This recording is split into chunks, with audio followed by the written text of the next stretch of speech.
Sudah beberapa hari, Alfatri Ridho Lahujeni meriang dan demam. Dari hasil cek darah di puskesmas, trombositnya turun. Ridho yang berobat menggunakan jaminan kesehatan nasional, kemudian dirujuk ke rumah sakit ditemani sang ibu. Setelah mendaftar dan dilakukan triase visual di instalasi gawat darurat Rumah Sakit Universitas Airlangga Surabaya, Ridho dikategorikan dalam triase warna kuning. Pasien triase kuning adalah pasien dengan kondisi mendesak yang memerlukan penilaian dan penanganan cepat, namun tidak dalam ancaman nyawa segera. Ridho kemudian mendapat pemeriksaan dari dokter. Berada sekitar 2 jam di IGD, ia selanjutnya dipindah ke ruang rawat inap. Beberapa tahun lalu, Ridho yang pernah dirawat di sini juga menceritakan pelayanan yang baik dan tak menunggu lama. Dari sekitar jam 10-an, 10-11-an, Pak. Terus sampai di ruangan sini nunggu berapa lama kira-kira? Sekarang jam 12-an. Gak sampai lama kok, Mbak. Bentar. Ya kiranya itu infusnya kan baru saja dipasang toh, yang tadi waktu masuk IGD. Itu belum habis, kita udah bisa dapat kamar. Jadi nggak nunggu lama-lama sih. Sejauh ini pelayanannya gimana? Sejauh ini masih bagus. Soalnya dia udah 2 kali ini sih. Semoga jangan lagi. Dulu juga pernah 3 tahun yang lalu kan DB juga opnam di sini. Iya, nggak ada masalah.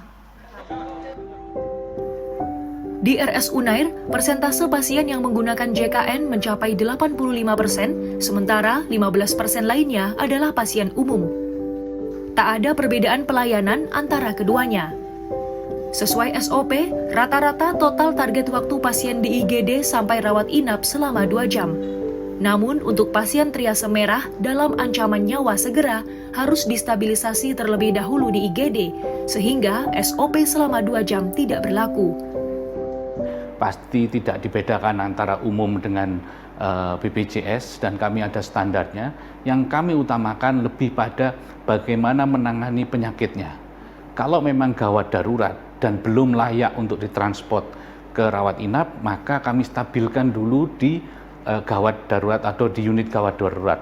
Nah, ini yang menurut kami perlu diedukasi ke masyarakat bahwa ini sudah ditangani dengan baik, distabilisasi di gawat darurat bukan berarti tidak ditangani, tetapi sudah diberikan yang optimal, baru ketika stabil baru kita pindahkan ke unit rawat inap atau ICU.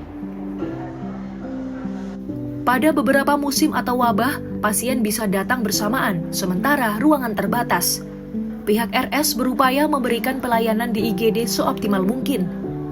Sementara pada kondisi tertentu saat pasien membutuhkan high care unit atau intensive care unit namun kebetulan penuh, pihak RS melakukan perawatan sementara di ruangan resusitasi IGD dan mengkomunikasikannya kepada pasien serta keluarga. Pada beberapa musim biasanya ada beberapa outbreak, kadang-kadang memang pasien itu datang secara bersamaan, sementara di ruangan kami juga masih ada keterbatasan ruangan. Yang kami lakukan jelas melakukan pelayanan dulu di IGD seoptimal mungkin, kita stabilisasi pasien, kita edukasi, kita komunikasikan, kemudian kita upayakan secepat mungkin untuk kami rawat inapkan.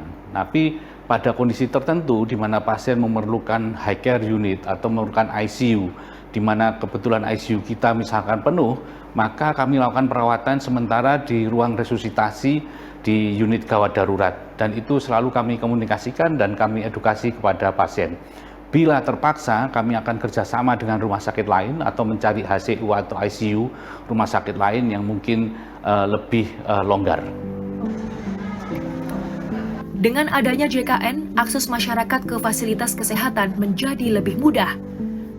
Hal itu menyebabkan tingkat keterisian vaskes cukup tinggi dan kebutuhan rawat inap, HCU atau ICU juga meningkat.